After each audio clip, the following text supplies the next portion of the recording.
India TV 9 news Maharashtra.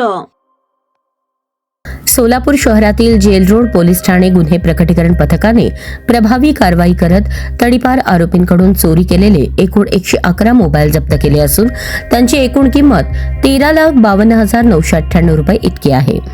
जानेवारी 2026 मध्ये gel road police ठाण्यात mobile चोरीचे 4 गुन्हे दाखल झाले होते.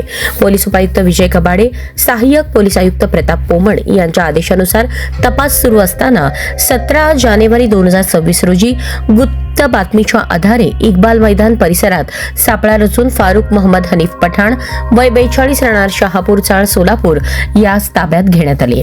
चौकशीत तडीपार आरोपी गणेश उर्फ आप्पा बैरुंगी व लखन बैरुंगी यांनी विविध ठिकाणांहून मोबाईल चोरी करून विक्रीसाठी दिल्याची कबुली दिली. या कारवाईमुळे जेलरोड पोलीस ठाण्यातील 4 गुन्हे उघडकीस आले असून ही कामगिरी पोलीस आयुक्त एम राजकुमार यांच्या मार्गदर्शनाखाली वरिष्ठ अधिकारी कर्मचाऱ्यांच्या संयुक्त प्रयत्नातून पार पडली.